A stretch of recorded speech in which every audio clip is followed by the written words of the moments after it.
Zone paranormale est une dimension où tout peut arriver.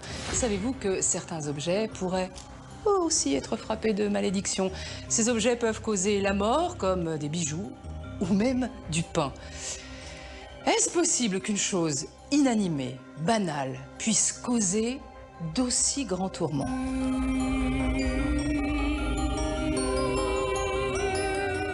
Diamants, saphirs, rubis, émeraudes ou parures plus ordinaires. Il faudrait se méfier des bijoux que l'on porte. Ils pourraient être maudits et provoquer notre mort. Un de ses enfants a été écrasé par une voiture. Donc McLean, désespéré, a sombré dans l'alcool et ensuite est devenu à moitié fou.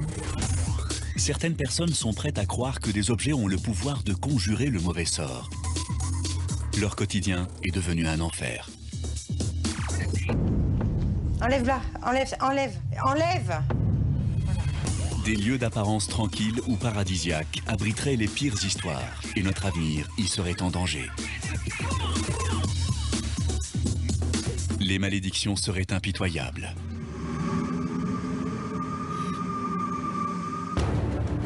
Les pierres n'ont aucun secret pour Patrick Voileau. Depuis 30 ans, ce gémologue parcourt le monde à la découverte des plus beaux spécimens. Et les histoires étranges de bijoux porte-malheur ne le surprennent plus. Je suis toujours très sceptique sur le fait de porter des bijoux dont on ne sait pas d'où ils viennent. Parce qu'ils ont forcément vécu des choses, ils ont été offerts pour certaines raisons, et ils ont côtoyé la vie d'une personne pendant des années, et des choses bien, des choses mal. Bon, est-ce qu'ils sont capables d'emmagasiner ces choses bien et ces choses mal? Il m'est impossible de le dire, mais il y a une chose certaine, c'est que certains bijoux peuvent être très négatifs sur certaines personnes. Et l'histoire est jalonnée de ces merveilles maléfiques. Étrangement, ce sont souvent les pièces les plus belles et les plus rares qui seraient à l'origine des pires tragédies. À l'image du Koh-i-Noor, trésor de la monarchie anglaise. Même la reine Victoria a fait marquer dans son testament qu'il est interdit aux hommes de le porter, parce que tous les hommes qui l'ont eu sont morts de mort violente, et qu'il devra rester dans le trésor royal et qu'il devrait être porté par les femmes. D'ailleurs, aujourd'hui, il est sur la couronne de la reine-mère. Pourtant, les malédictions ne frapperaient pas que les joyaux de la couronne. Noël en aurait fait l'amère expérience. Il y a 20 ans, lorsque son mari lui offre ses colliers, elle ignore que sa vie va peu à peu virer au cauchemar. Ça commence à chauffer. Je me sens mal là. Déjà là, quand je les tiens dans les mains, c'est... je vais les reposer. Vous vous sentez mal? Oui, je me sens mal. Qu'est-ce que ça vous fait? Ça me picote. Rien qu'à les toucher? Oui. Je me sentais très mal. Des nausées, des vertiges. Et puis cet effet de chaleur qui augmentait sur la journée. Outre les brûlures, les jours où elle porte ses fameux colliers, les catastrophes s'enchaînent. Accrochage en voiture, problèmes financiers, difficultés professionnelles. Le sort semble s'acharner. Les bijoux qui me porteraient malheur, c'est vrai qu'au début, c'est un peu flou. Et puis après, on se rend compte qu'il y a quand même une malédiction dessus parce qu'il y a certaines choses qui arrivent et puis certains phénomènes qui sont là. Des phénomènes étranges dont Noël ne serait pas l'unique victime. Depuis 40 ans, un diamant inestimable dort dans un musée de Washington. Cette pierre sublime aurait provoqué la mort de plusieurs de ses propriétaires. Elle aurait décimé la famille Hope, des banquiers anglais. Totalement ruinée, le dernier descendant la revend à un magnat de la finance, Ned McLean, pour une bouchée de pain. Lui non plus n'échappera pas à un tragique destin. Madame McLean, elle, était contente d'avoir le diamant. Elle disait qu'il lui portait bonheur. Néanmoins, un de ses enfants, à l'âge de 8 ans, s'est enfui de la surveillance de son précepteur et il a été écrasé par une voiture. Donc McLean, désespéré, a sombré dans l'alcool et ensuite est devenu à moitié fou. Son fils plus âgé, lui-même, s'est suicidé avec des somnifères. Donc, l'ensemble de ces choses, je pense que le diamant n'aura pas porté bonheur en réalité. Dernier propriétaire en date, le célèbre joaillier Harry Winston. Pour conjurer le sort et protéger sa famille, il préfère en faire don à un célèbre musée américain. Alors on est en plein dans la superstition, c'est-à-dire que ça devient négatif, on ne parle que de mauvais œil, c'est une expression souvent consacrée, hein.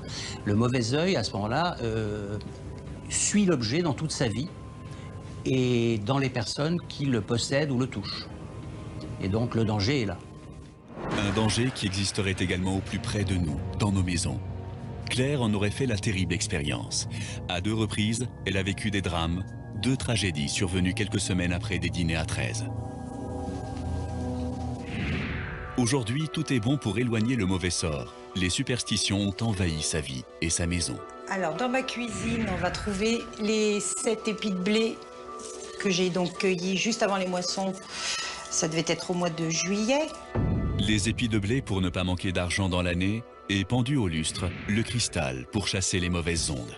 Mais Claire ne protège pas que son domicile. Elle a sur elle en permanence une quinzaine d'amulettes. C'est inconcevable que je puisse partir sans les emmener. Je n'irai pas tenter le diable, non. Alors pour ne prendre aucun risque, elle porte en permanence un bouchon de champagne, 3 pièces chinoises porte-bonheur, une pierre d'ambre, sans oublier naturellement autour du cou la médaille de naissance et une coccinelle. Même si ça gênait quelqu'un, je veux dire, ça ne changerait rien au fait que je continuerais de fonctionner de la même façon. C'est moi, c'est comme ça. Alors au niveau superstition, les gens effectivement portent beaucoup d'amulettes, de talismans, ça a beaucoup de noms, hein, porte-bonheur, fétiche. Quand je regarde les statistiques, je vois que 53% des Français craignent tout ce qui est mauvais œil et donc portent des amulettes ou en tout cas essaient d'en avoir. Mais quand on regarde plus à fond dans ces statistiques, 75% sont des femmes. Nous avons demandé à Axel, le fils de Claire, de tester sa mère en la confrontant à une de ses pires superstitions. Maman, tu peux monter? Un chapeau sur un lit, signe d'un mort dans la famille. Axel a peut-être été trop loin. Enlève-la, enlève! Claire réagit vivement car son fils vient de toucher un point sensible. C'est pas possible, je peux pas, ça me stresse, parce que tant que je vais rester pendant les jours à venir avec cette angoisse de savoir à qui va arriver malheur. Si Claire prend ses superstitions très au sérieux, c'est peut-être parce qu'à chaque fois qu'elle a tenté de les combattre, le sort semble s'être acharné sur elle. À 2 occasions, ça s'est présenté. Et à la suite de ces deux dîners où on était très à table, une des personnes est décédée dans l'année qui a suivi. Je suis intimement convaincue que si on n'avait pas été très à table, ces 2 personnes-là ne seraient pas mortes dans l'année. Une est partie subitement alors qu'il était vraiment en bonne santé et le deuxième était jeune et il s'est tué dans un accident de voiture et franchement c'était... Non, ça me paraît... C'est intimement lié. Y croire ou pas, en tout cas pour se protéger, Claire a choisi son camp. Tout le monde a une part de superstition. Malheureusement, il y a des gens pour qui la superstition l'emporte et ça gâche leur vie. Donc ça les empêche de passer sous une échelle, ça les empêche de traverser une rue s'ils voient un chat noir, ça les empêche ou ils se précipitent sur du bois pour le toucher ou porter un fer à cheval. Et il y a même des gens qui ne prennent pas l'avion parce qu'il y a des endroits où ils n'osent pas aller. Et c'est le cas d'Ibiza. Cette île espagnole qui attire chaque année des millions de visiteurs et de clubbers a plusieurs visages. Depuis des millénaires, une déesse régnerait sur cette île. La déesse Tanit. À votre arrivée, elle pourrait décider de briser votre couple. Folklore ou réalité? Sur l'île, ils seraient nombreux à subir sa loi. Alors il vaudrait mieux ne pas avoir affaire à la déesse Tanit. Car si par malheur elle vous repérait, le cauchemar commencerait. Lorsque Sofia s'installe à Ibiza, elle n'imagine pas à quel point sa vie va être bouleversée. Je suis arrivée pour rejoindre ma famille qui habite ici. Et depuis ce moment-là, je me trouve vraiment mal. Je me sens pas bien dans cette île. Je sens une sorte d'énergie qui me rejette. Il faut que je sorte d'Ibiza. Sofia serait-elle victime de la malédiction? Tous les habitants le confirment. Une énergie hors du commun règne sur cette île. L'énergie qu'on trouve à Ibiza, moi je pense que c'est une force surnaturelle. J'ai beaucoup voyagé ailleurs. Mais cette énergie qu'on trouve à Ibiza, je ne l'ai pas trouvée dans tout le monde. Une énergie que l'on devrait à cette mystérieuse divinité. Sur son île, elle déciderait donc du sort des habitants et exercerait notamment son emprise sur les amoureux. Tanit, c'est la déesse qui gère tout dans l'île. Une déesse vengeresse qui ne laisserait aucune chance aux couples qui veulent s'installer ici. À Ibiza, on sait que règne la déesse Tanit. C'était l'équivalent de Vénus chez les Romains ou d'Aphrodite chez les Grecs, c'est-à-dire la déesse de l'amour. Donc normalement, elle est positive. Par contre, il y avait des cultes chez les habitants d'Ibiza, des cultes carthaginois d'ailleurs. La déesse Tanit participait à des fêtes dans lesquelles on faisait des sacrifices d'enfants. On a retrouvé d'ailleurs dans la nécropole d'Ibiza, où il y a 3000 tombes, des pots avec des squelettes d'enfants et d'animaux mélangés. Les deux sacrifiés. Donc il est certain que c'était une civilisation assez barbare pour ces fêtes en l'honneur de la déesse Tanit. Tanit, selon la légende, c'est la déesse d'Ibiza qui a été trompée par son amant, qui était aussi un dieu. Et donc, elle a décidé de se venger. Et elle a jeté, soi-disant, un sort sur Ibiza, disant que ceux qui arriveraient en couple, ils se sépareraient et ça ne tiendrait pas. Lorsque Leslie s'installe à Ibiza avec l'homme qui partage sa vie depuis des années, elle ignore tout de cette légende. Alors moi, quand je suis arrivée, effectivement, mon ami de Paris m'a rejoint et l'histoire n'a pas continué. On s'est séparés au bout de 6 mois et effectivement rentré à nouveau sur Paris. Sur l'île, les habitants disent que Tanit serait impitoyable. Quand tu arrives ici en couple, il faut qu'il soit plus que solide, il faut qu'il soit scellé, bien scellé. Et encore, on a vu des gens arriver ici qui étaient ensemble depuis très longtemps et qui ont fini par se séparer. Porte-bonheur ou malédiction, tenterez-vous votre chance à Ibiza un jour? Si tel est le cas, n'oubliez jamais que sur cette île sacrée, il est préférable d'avoir la déesse avec soi. Autre lieu, Pont-Saint-Esprit, une petite bourgade du sud de la France à l'apparence bien tranquille. Pourtant, en août 1951, le sort se serait abattu sur la ville. Des centaines d'habitants tombent brutalement malades. En moins d'une semaine, ils seront plusieurs dizaines à devoir être internés en hôpital psychiatrique pour de terribles hallucinations. Au total, 9 malades vont y laisser leur vie. L'affaire va traumatiser toute la région et aujourd'hui encore, certains habitants n'acceptent de raconter ce qu'ils ont vécu qu'à visage caché. Je me rappelle la situation dans la ville, des gens effrayés qui couraient, ils agressaient les gens ou ils sautaient en l'air ou bon, ils faisaient n'importe quoi, disons, complètement inconscients, disons, de leur acte. L'affaire prend d'autant plus d'ampleur que les comportements des personnes malades deviennent de plus en plus inquiétants. Il y en a un qui a ouvert la fenêtre, qui a dit je vole et qui a sauté. Au bout de quelques jours, le diagnostic tombe. C'est le pain de la boulangerie du village qui est empoisonné. Ce vieil homme, qui préfère garder l'anonymat, a été malade. Il se souvient des terribles effets du poison. Moi, je voyais des tartares, je voyais du feu.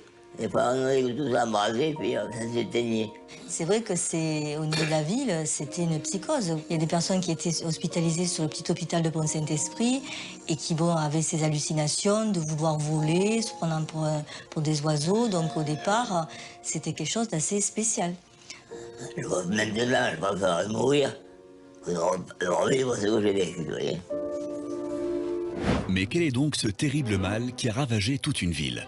Pour couper court aux rumeurs, les médecins penchent très vite pour de la farine contaminée. L'empoisonnement serait dû à un parasite naturel, l'ergot de seigle. L'intoxication par l'ergot de seigle est due à un champignon qui s'appelle le Claviceps purpurea, qui lui-même est un précurseur du LSD. Et donc on voit très bien l'affiliation qu'il peut y avoir entre ces molécules toxiques qui sont présentes dans l'ergot de seigle et les propriétés hallucinogènes qui ont pu être constatées.